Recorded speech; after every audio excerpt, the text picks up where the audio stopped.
Halo semua, semoga kalian berkabar baik dan sehat selalu. Pada video kali ini kita akan belajar tentang pemformatan data. Oke, di sini saya punya sebuah data karyawan, ya. Oke, ini data karyawan. Nah, di mana di sini ada tanggal lahir, ada gaji, dan ada kekayaan. Di sini kita akan merapikan formatnya. Yang pertama yaitu format tanggal lahir, ya. Oke, ini kan inputannya di sini yaitu 1051997. Nah, saya pinginnya yaitu 1 Mei 1997, tidak 105, ya. Jadi, gimana cara merubahnya? Apakah kita harus menginputkan manual 1 Mei? Jawabannya tidak. Jadi kalau di Excel, kalau kita pengen formatnya seperti itu, caranya tinggal diblok saja datanya, ya. Lalu di home ada namanya nih, number. Nah, di sini tinggal diklik atau klik yang atas dulu ya. Di sini ada namanya format number atau number format. Nah, di sini ada dua pilihan untuk tanggal lahir, yaitu yang pertama short date sama yang kedua long date. Bedanya apa? Kalau short date itu artinya tanggal pendek, kalau long date ini tanggal panjang. Kita pilih yang long date. Oke, ya. Maka dia muncul tagar-tagar. Jadi kalau di Excel, kenapa dia muncul tagar-tagar? Artinya kolomnya kurang lebar. Gitu ya. Jadi datanya benar tapi kolomnya kurang lebar. Kita lebarkan, oke, maka muncul. Ya. Jadi kalau kita pilih yang long date, maka dia ada hari, ada tanggal, ada bulan, dan ada tahunnya. Nah, sedangkan di sini saya nggak mau ada hari, hanya pengen tanggal, bulan, tahun, dan bahasa Indonesia. Ini kan bahasa Inggris kan? Ya, saya pengennya bahasa Indonesia.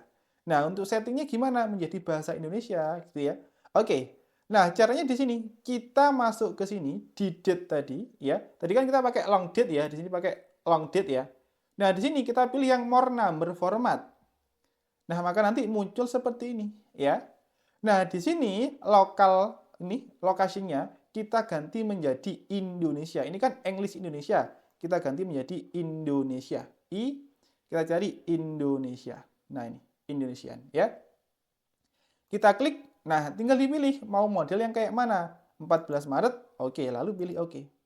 Nah, maka sekarang sudah muncul tanggal, bulan, tahun bahasa Indonesia. Sudah tidak bahasa Inggris lagi, ya. Sudah bahasa Indonesia. Oke, untuk format tanggal sudah selesai, sudah bisa. Selanjutnya untuk format gaji plus tunjangan atau format mata uang, ya.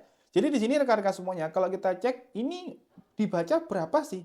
6 juta atau 600 ribu apa berapa? Gitu. Karena data ini untuk inputan sudah benar. Karena memang inputan di Excel tidak boleh ada tanda titik atau koma, ya. Namun, ini yang salah apa? Yang salah itu rawan salah membaca gitu aja. Jadi kalau inputnya udah benar ya. Jadi rawan salah membaca. Orang membacanya berapa sih? 600 ribu apa 6 juta? Karena apa? Karena tidak ada separatornya. Ya. Oke. Nah, ngasih separatornya gimana? Kita blok datanya, di home ada ini, koma style. Klik. Nah, gini ya. Kenapa muncul tagar lagi? Karena kolomnya kurang lebar. Nah, maka sekian. Oh, ternyata 6 juta. Lebih jelas kalau ada separatornya. Kalau awal tadi rawan salah pembacaannya. Ya. Oke, tapi di sini muncul 0 di belakang koma. Kita hilangkan ya. Caranya di sini. Tinggal pilih decrease desimal. Ini mengurangi, kalau ini menambah. Ya, terserah mau menambah atau dikurangi. Sementara ini kita kurangi saja.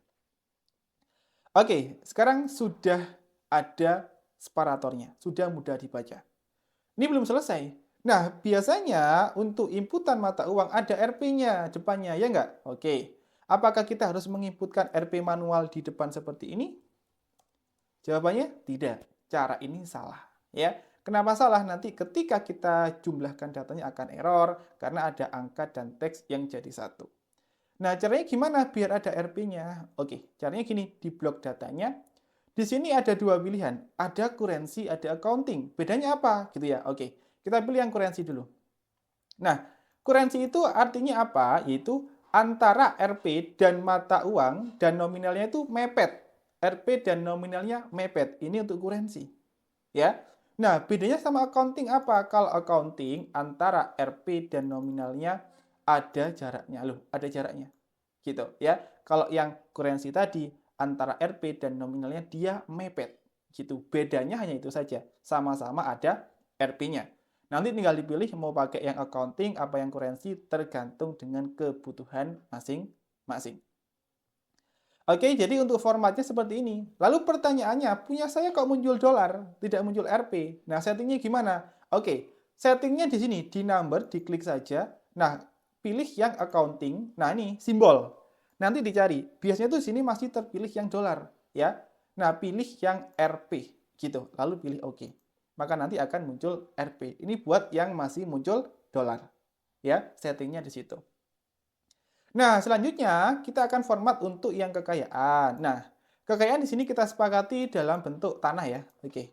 Kita sepakati dalam bentuk tanah. Oke, kita pilih wrap tag biar jadi 2 juga. Nah, di sini kan hanya muncul 5. Ini orang bingung. 5 apa kekayaannya? Karena udah kita sepakati dalam bentuk tanah, berarti 5 hektar. Kita buat 5 hektar ya.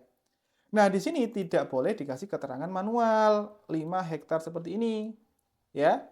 Kenapa tidak boleh? Karena ini akan mengakibatkan error, rekan-rekan. Ya. Coba saya menjumlahkan nih, yang atas sama bawah. Sama dengan atas ini ditambah dengan bawah. Hasilnya apa? Hasilnya value, gitu ya. Jadi value itu artinya apa? Artinya ada angka dan teks yang dijumlahkan, ya. Ada angka dan teks yang dijumlahkan, maka hasilnya value, error, gitu. Nah, lalu gimana caranya yang benar gitu ya? Oke, nah yang benar gini, jadi nggak boleh ngasih keterangan manual atau teks di belakang angka, akan menjadi error. Nah, yang benar seperti apa? Seperti ini. Nah, untuk langkah yang benar untuk memberi sebuah keterangan, yaitu kita blok dulu datanya, lalu kita masuk di sini, number, klik yang ini sedikit kecil ya, lalu pilih yang custom bawah sendiri. Nah, jadi general kita rubah menjadi apa? 0, spasi, petik 2, hektar, tutup petik 2. Gitu. Jadi 0 ini artinya angka berapapun, di depannya bebas ya. Lalu hektar itu untuk keterangannya. Gitu. Jadi angka berapapun pokoknya nanti keterangannya hektar. Nah, maka sekarang muncul 5 hektar. Dan data ini ketika kita disuruh menjumlahkan, kita sum ya, maka datanya akan otomatisasi. Loh, muncul 30 hektar. Ketika berubah di sini menjadi ada yang punya 20, ya otomatis dia akan muncul 44 hektar. Gitu, ya. Jadi ini kelebihan daripada kita membuat custom untuk keterangan teksnya. Jadi ketika kita tiba-tiba disuruh menghitung kekayaannya berapa, kita tinggal menggunakan fungsi sum untuk menjumlahkan semua datanya. Tapi kalau kita pakai cara manual yang awal tadi, tiba-tiba kita disuruh untuk menghitung total kekayaannya berapa, kita harus menghitung secara manual. Dan pastinya akan lama sekali karena kita harus menggunakan cara manual. Nah, kalau dengan cara ini akan mempermudah kita. Oke, jadi saya kira seperti itu rekan-rekan semuanya cara pemformatan data di Excel ya. Kita udah bisa untuk format tanggal, mata uang, dan keterangan teks di belakang angka.